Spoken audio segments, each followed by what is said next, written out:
আমার মতো ভুল কেউ করবেন না প্লিজ। আমি আমার জীবনে যে ভুলগুলো করেছি সেই ভুলগুলোর জন্য এখন পস্তাতে হচ্ছে। আমার বিয়ের পর থেকে আমি আমার স্বামীকে তেমন একটা পছন্দ করতাম না। আমার স্বামীর কোনো কথাই প্রায়োরিটি দিতাম না। সব সময় আমার বাবার বাড়ির মানুষের কথাই চলতাম। আমার স্বামী আমাকে অনেক ভালোবাসতো, কিন্তু ওর ভালোবাসার মর্যাদা আমি দিতে পারিনি।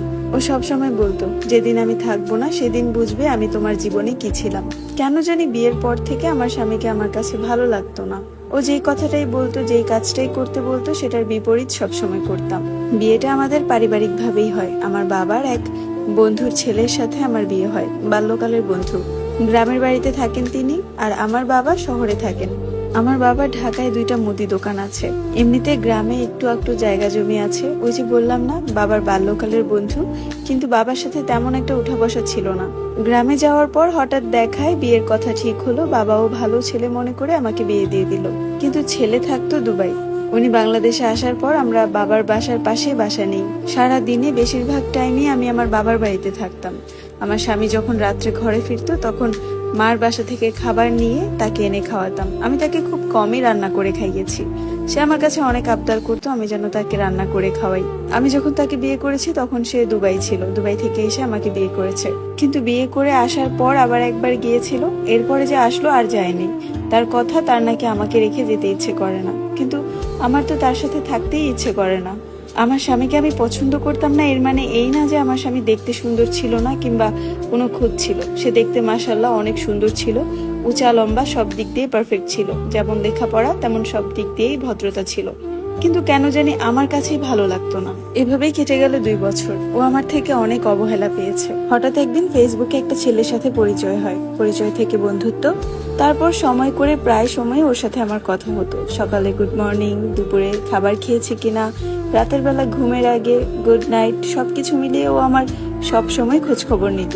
হঠাৎ করে দেখলাম ছেলেটার সাথে আমার সম্পর্কটা অন্যদিকে চলে যাচ্ছে। একদিন কথা বলতে না পারলে আমি অস্বস্তি ফিল করতাম। ও প্রথম প্রথম বলেছিল যে আমরা শুধুই ফ্রেন্ড থাকবো, কিন্তু আস্তে ধীরে ওর কিছু কিছু কথায় আমাকে ওর প্রতি আকৃষ্ট করে। তারপর একটা সময় বুঝতে পারি আমি ওকে ভালোবেসে ফেলি, যেটা কিনা আমি আমার স্বামীকে বাসতে পারিনি। এর মধ্যে আমি আমার স্বামীকে প্রায় সময় বলতাম ও যেন আবার দুবাই চলে যায়, কারণ ও যদি চলে যায় তাহলে আমি এদিক দিয়ে ফ্রি হতে পারবো, আমি ওই ছেলেটার সাথে দেখা করতে পারবো। আর এখানে থাকা অবস্থায় আমি ওই ছেলেটার সাথে দেখা করতে পারছিলাম না, যেটা কিনা আমাদের সম্পর্কে অনেক বড় একটা বাধা সৃষ্টি করছিল। আমি ওকে এতবার বলতাম দেখে বিদেশে চলে যাও, বিদেশে চলে যাও। ও আমাকে বলে যে চলো আমরা একটা বাবু নিয়ে নিই, বাবু নেওয়ার পরে আমি বাইরে চলে যাব, তুমি বাবু নিয়ে থাকবে। কিন্তু এই দিক দিয়ে আমি কোনোভাবেই রাজি ছিলাম না, কারণ আমি আমার ভবিষ্যৎ এত তাড়াতাড়ি নষ্ট করতে চাচ্ছিলাম না। একটা সময় ওই ছেলেটার সাথে আমার এরকম সম্পর্কও চলে গেছে যে আমার স্বামী ঘুমের পরও ওর সাথে আমি লাইনে থাকতাম ফোনে ঘন্টার পর ঘন্টা। আমার স্বামী আমাকে অনেক বিশ্বাস করত। ও দুবাই থেকে এসে একটা জব করে যেটাতে ওকে মাঝে মধ্যে নাইট শিফটও করতে হয়, আর সেই টাইমটাতে আমি ওই ছেলেটার সাথে ভিডিও কলে কথা বলতাম। না, আমাদের মধ্যে কোনো নোংরামি সম্পর্ক ছিল না, তবে ওকে আমি অনেক বেশি ভালোবেসে ফেলেছিলাম, যার জন্য ওর সাথে একদিন কথা না বলতে পারলে আমি পাগলামি করতাম। যে জিনিসগুলো আমার স্বামী অনেক বেশি অবাক হতো। ও আমাকে প্রায় সময় বলতো, তোমার এই বদলে যাওয়াটা আমার কাছে ভালো লাগছে না, তুমি তো এমন ছিলে না, হঠাৎ করে এমন কেন হয়ে গেলে? এমনিতেই চুপচাপ ছিলে, কিন্তু ইদানিং একটু দেখছি একটু বেশি চুপচাপ হয়ে গেছো। আমার স্বামীর সাথে আমার কথা বলতে ভালো লাগতো না। ও আমাকে যেটাই জিজ্ঞাসা করতো ওকে আমি ঝাড়ি দিয়ে উত্তর দিতাম।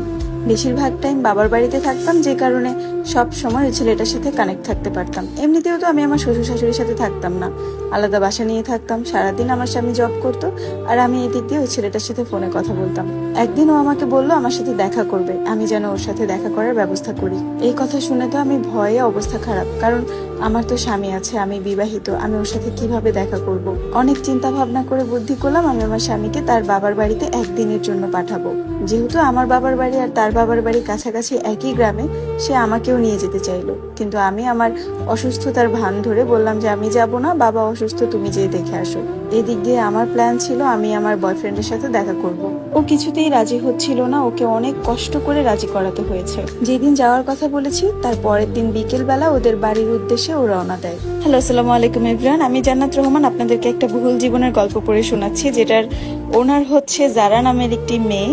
যারা চায় যেন ওর মতো ভুল পৃথিবীর কোনো মেয়ে না করে, স্বামী থাকতে যেন স্বামীর মূল্য দেয়, তাই এই স্টোরিটা আপনাদের কাছে দেওয়া। এই জীবনের গল্পটি যদি আপনাদের ভালো লাগে এবং যদি মনে হয় এই গল্পটিতে কিছু শিক্ষণীয় আছে, অবশ্যই শেয়ার করে দিবেন এবং ফলো দিয়ে পাশে থাকবেন, যাতে করে নেক্সট পর্ব সবার আগে আপনাদের কাছে যায়।